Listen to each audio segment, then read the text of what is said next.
If this life is all you believe that you have, and there's nothing else beyond it, then the problem of evil, and that is to say, God is both omnipotent and um, omnibenevolent, becomes a real problem because you're living for this world, right? I mean, this world's it. The It's hard to imagine that God wouldn't share that perspective. But for Christians, it's kind of like it's a pretty simple theodicy for them, right? I mean, you go to Hebrews, you see the reason for creation was for Christ. That he would be glorified, that he would glorify the Father, that his body would be broken on the cross, so pain and suffering, and all of the universe bending sort of its reality to accommodate the cross makes sense, even to us that don't really contemplate these things too much. But that doesn't mean, though, that the question just disappears. When I talked about Moses and how God had just held him by his hand through these things, major things, right? Major events. And then Moses still had these doubts. And it leads me to the question of it's not that there isn't an answer or a solution, at least for the Christian anyway. Because you could never even contemplate this and be fine with it. It's just, but on occasion the question comes up: why does God break things? Why?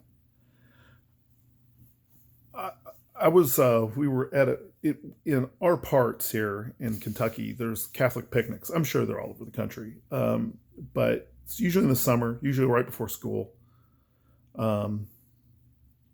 Late August, there are a bunch of Catholic picnics, and they're just little you can go around, play games, and usually you just win cakes and stuff like that. And my dad took me to one when I was a kid, and he gave me some money and said, "Yeah, go play a game," thinking I would go win a cake or candy. And well, I had figured I'd always lost at these games. So I was looking for the games that looked easiest. And there was this game where you could throw a ball in these little fish tanks and win a fish. I thought, well, I might win something. So I threw a ball and landed in the fish tank, and I won a fish. So my dad's thinking, I'll get some candy or a toy and be happy. And I show up with a bag with a fish in it. And I'm like, "Hey, I want a fish." And my dad's like, "What are we going to do with the fish? What are we going to do with it?" And I remember he was like coming up with ideas. He's like, "Maybe we could flush it down the toilet." And I was like, will it live if we flush it down the toilet? And he's like, and I came with the idea. I was like, well, maybe we can pour it into the sewer and it could swim to the Ohio. And my dad was like, "Yeah, okay, we'll do that." So I remember looking at the bag, and I, held it up, and the fish, as I was pulling it over the sewer, was starting to beat down on the bottom of the bag. And I thought, oh, it wants to go home. Yeah, this is a good idea. So I poured the fish out and just looked down, and I looked at my dad and I said, "You think you'll remember me?" My dad just started laughing. And I knew, I was just a little kid. I knew when he started laughing, oh, I think I got duped here. This thing's probably not going to live. And I've thought about it from time to time. Like, I wonder how long it took that poor thing to die. Because the sewer in my old neighborhood it's like a deep, dark pit, and you can hear water down there. It just, who knows what's down there? It probably didn't live very long. But it was irreversible, right? It was irreversible. We can think of tons of things in our lives that are irreversible, just broken beyond repair. And sometimes these things are trivial like this, okay? And then other times they're really, really serious. And it's real hard to accept sometimes that things get broken beyond repair. I'm going to read to you this passage. I'm not going to read it. Let's get the zany professor in here. Oh, look at this. Oh, we looked out. Look at that timing. Okay. All right, so this is John 16, starting in verse 29. His disciples said, "Ah, now you are speaking plainly and not using figurative speech. Now we know that you know all things and do not need anyone to question you.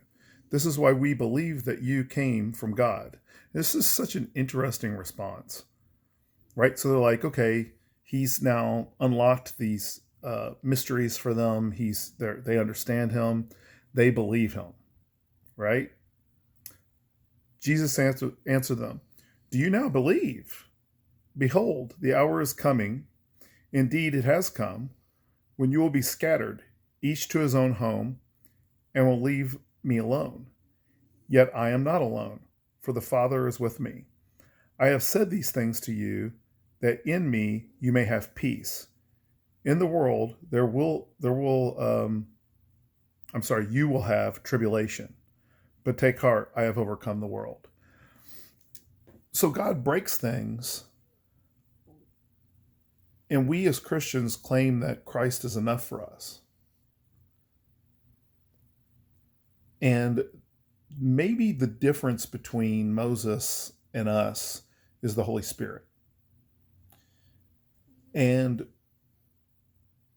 can we take something that seemingly has nothing to do with Jesus on the surface and have that be our final answer? I'm running out of time. I wish I had more time for. I have two more stories that could relate to this. I have so much limited time. I might just get on here and tell you the two stories. I know it doesn't seem like I shouldn't be able to do something in 8 minutes, but I really don't have a lot of time. But I might just continue this with the stories. They'll just be examples of things that don't seem to fully relate to Jesus overcoming the world. But I think that this should always relate to the Christian.